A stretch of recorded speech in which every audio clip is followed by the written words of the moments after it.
Il était une fois une jeune fille partant dans un autre monde, un monde qui s'appelle Britannia. Là-bas, la magie existe partout, y compris des créatures au pouvoir féerique, comme maléfiques. D'après Dingo, son petit chat, Britannia part en cacahuète.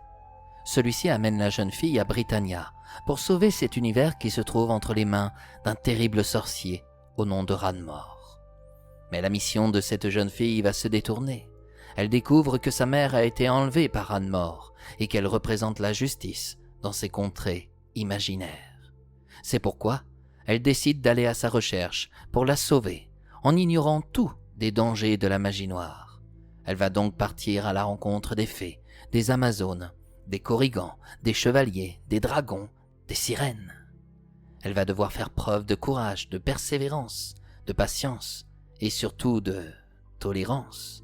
Mais au départ de l'histoire, il n'y a que Dingo, son petit chat, qui ne doute pas de sa réussite pour sauver Britannia, car là-bas, cette fille, on l'appelle Justicia. Tout commence un matin en Bretagne, dans le golfe du Morbihan. À cet instant précis, nous sommes sur Terre et Justicia n'existe pas encore. Dans notre monde, elle s'appelle Julia Tanet. L'histoire débute dans l'année de ses 16 ans. Au lycée, Julia n'avait pas de copine et préférait se réfugier dans ses études. Elle n'avait pas non plus de petits copains, même si Alan lui plaisait bien. Elle connaissait Alan depuis la maternelle. En fait, c'était son voisin. Elle n'osait pas lui parler, car elle était timide. Jusqu'à ce matin-là, elle ignorait qu'elle allait découvrir un monde de fantaisie parallèle à la Terre, dans une autre dimension, où la magie n'était pas dépourvue. Comme chaque début de journée, elle devait prendre le bus pour aller au lycée. Et ce jour-là, elle se réveilla en retard. C'était son petit chat, Dingo, qui la surprit brusquement. Comment ? Son plus jeune frère, Enzo, n'avait pas souhaité la sortir de son sommeil. Il préférait la voir rater son bus pour qu'elle puisse se faire disputer par leurs parents. Julia était une jeune fille très sérieuse. Elle était la fierté de son papa et de sa maman. Jaloux d'elle, Enzo s'en alla, en laissant la porte d'entrée de la maison ouverte. Dingo dormait tranquillement dans son arbre à chat. Cette petite créature très amicale possédait des poils noirs et blancs. Elle était de toute petite taille, mais elle pouvait doubler voire tripler de volume pour défendre son territoire. Ce qui fut le cas quand le chien du voisin, Hunter, s'incrusta dans la maison et se précipita sur Dingo pour l'attaquer. À toute vitesse, le petit chat monta sur des meubles pour échapper au chien. Il renversa de nombreux trophées au sol, gagnés par le papa de Julia dans des courses de vélo. Des plantes aussi accompagnèrent ce triste désastre. De son côté, Hunter s'emmêla les pattes dans des fils qui reliaient le home cinéma à la télévision du salon. Tout bascula au sol. En entendant ce vacarme, Julia se réveilla en sursaut. Ses cheveux châtains étaient ébouriffés, ses yeux bleus et brillants manquaient de repos. Elle avait encore envie de dormir. Très vite, elle réalisa qu'elle avait oublié de prendre son bus pour aller au lycée. Du coup, elle se leva et s'habilla rapidement en s'enfilant un haut vert ainsi qu'un jean bleu, sans oublier ses petites bottines noires. Enfilant dans le salon, elle se demanda bien ce qu'il se passait. Arrivée au bas des escaliers, elle vit Dingo qui sortait de la maison rapidement, poursuivi par Hunter. Quand elle découvrit l'étendue des dégâts, elle n'en crut pas ses yeux et ne put s'empêcher de crier « Enzo !» Elle en voulait à son petit frère. Pire que ça, un sentiment de colère l'envahissait progressivement, à mesure qu'elle pensait à lui. Une boule d'angoisse dans son ventre apparut et l'obligea à se rendre aux toilettes. Pourquoi avait-il laissé la porte ouverte ? Il était évident qu'il l'avait fait exprès. Comment allait-elle pouvoir expliquer ça à leurs parents ? Si Enzo n'avait pas laissé la porte ouverte, il n'y aurait jamais eu autant de dégâts. Enzo venait d'arriver dans le bus, qui l'emmenait au collège. Il venait à peine d'avoir 13 ans. Il n'était pas grand et demeurait mince pour son âge. Il se trouvait en pleine crise d'adolescence. Quelques mèches de couleur châtain descendaient sur ses yeux noirs. On le voyait rarement sourire. On ne percevait pas non plus de tristesse dans son regard, mais plutôt beaucoup de colère et de haine. Son visage malicieux laissait paraître qu'il venait de commettre quelque chose qui le satisfaisait. Contrairement à Julia, il avait de nombreux copains, toujours prêts à lui rendre service. Il s'installa à côté de l'un d'eux, nommé Marco. « Salut les gars, comment ça va ?»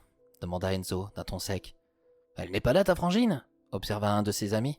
Non, et je crois qu'elle n'ira pas au lycée, aujourd'hui, répondit-il sur le même ton. Elle a oublié de se lever, réagit Marco. Oui, mais actuellement, elle doit plutôt être bien réveillée. J'ai laissé la porte d'entrée ouverte. Le chien de notre voisin doit certainement courir après notre chat en ce moment. Enzo posa son cartable sur les genoux. En affirmant sa bêtise, il ramena une de ses mèches sur le côté gauche de son visage. On comprenait que pour lui, la journée s'entamait dans son sens. « Tu es malade, il va tout casser. Tes parents risquent de t'en vouloir, constata Marco. Moi ? Je n'y suis pour rien. C'est ma sœur qui sera responsable, affirma-t-il. Après tout, elle n'avait qu'à se réveiller, elle aurait fermé la porte sinon. Et tu ne sais pas fermer une porte ? Se risqua Marco. Moi ? Tu es sérieux ? On ne m'a jamais rien appris. C'est ce que mon père m'a reproché hier soir. Il n'y a rien que je sache faire. Le chauffeur du bus entendait toute leur conversation. Il n'appréciait pas du tout Enzo. Il n'avait pas à se mêler des relations qui ne le regardaient pas. Pourtant, il appréciait plus que tout Julia. Elle était polie, jolie et si discrète. On pourrait vraiment avoir du mal à croire qu'elle était sa sœur. Pour ce chauffeur, Julia demeurait son rayon de soleil. Si toutes les filles de son âge pouvaient lui ressembler, il serait certainement le plus heureux des conducteurs de car. Malheureusement, il ne pouvait pas l'attendre. Il s'en alla sans elle, le cœur malheureux. Au même moment, Julia commençait à réparer tous les dégâts causés par Hunter et Dingo. Au travers d'une fenêtre dans le salon, Dingo se montra. Avec ses pattes, il lui fit signe qu'il souhaitait rentrer à l'intérieur de la demeure. « As-tu vu le bazar que tu as mis avec Hunter ? Que vont penser papa et maman ? Par votre faute, je vais me faire tuer !» affirma Julia au travers de la vitre. Dingo la regarda avec des yeux qui suppliaient le pardon. Il n'était pas vieux, il avait à peine 1 an. Et ce matin, dehors, il caillait. Julia capitula. Elle ouvrit la fenêtre et le laissa venir dans la maison. Comment allait-elle expliquer tout cela ? La télévision était cassée. Le vase préféré de sa mère se trouvait en 1000 morceaux au sol. Des trophées de son père venaient de perdre la vie. Tout ça parce qu'elle n'avait pas su se lever à temps. Sa colère vis-à-vis d'Enzo passa. Elle ne lui en voulait plus. Elle se doutait bien qu'il avait fait exprès de laisser la porte ouverte. Il ne l'aimait pas, car elle réussissait tout ce qu'elle entreprenait, alors la jalousie s'emparait de lui. Julia n'était pas comme les autres filles de son âge, qui traînaient avec d'autres garçons, le soir. Elle travaillait sérieusement, et sans s'en rendre compte, elle portait déjà en elle le pouvoir de pardonner. Qu'on lui fasse du tort ou extrêmement mal, elle n'en voulait jamais à personne. Le fait de la voir si gentille, si juste, si tolérante, avec tout le monde exaspérait son petit frère, ou des individus au lycée qui lui ressemblaient. Soudainement, en essayant de ranger ce qui avait survécu au passage de Dingo et d'Hunter, elle se demanda si elle n'était pas en train de rêver. Après tout, elle se situait peut-être dans un cauchemar. Alors, elle se précipita vers la salle de bain à l'étage. Et puis, elle se regarda dans le miroir. Bon, et si je me donnais une gifle, cela me réveillerait peut-être. Julia détestait la violence. La bagarre ne résolvait rien. Les coups pouvaient faire mal au corps, c'est tout. Elle regarda sa main douce. Ses doigts étaient longs, comme ceux d'une future pianiste, alors qu'elle ne faisait aucunement de la musique. Ses ongles étaient rongés, car elle se les mordait souvent lorsqu'elle se trouvait inquiète. Devait-elle vraiment se faire mal et en arriver jusque-là ? Et pourquoi ne pas se pincer tout simplement ? Non, ça ne serait pas assez violent pour se réveiller, si tel était son cas. Je dois me dire que ce n'est qu'un mauvais moment à passer. Et puis, c'est juste pour de faux, vu que je suis en train de rêver, dit-elle en essayant de se convaincre. Si sûre d'être en plein cauchemar, elle prit son courage entre ses mains, ferma ses yeux et se gifla assez fortement. « Aïe !» cria-t-elle. Non, elle ne rêvait pas. Lorsqu'elle ouvrit les yeux, elle faisait toujours face à ce miroir ovale.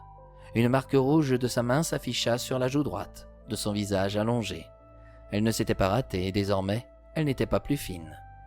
La peur de se faire disputer, de ne pas se faire comprendre, de ne pas pouvoir tout réparer avant que ses parents ne rentrent, l'emporta à nouveau, à tel point qu'elle eut encore envie de se rendre rapidement aux toilettes pour évacuer encore un stress qui ne cessait de s'accentuer.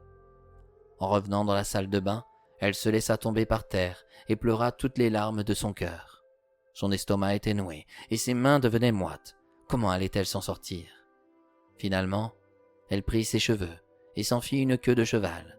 Pendant ce laps de temps, dans son dos, elle entendit une petite voix lui déclarer « Tes larmes ne répareront rien. Si j'étais toi, j'irais au lycée, sans perdre une minute de plus. Depuis quand doit-on porter la responsabilité de ce que commettent les autres ?» « Qui me parle ?» demanda-t-elle. « Ah, retourne-toi, et tu verras.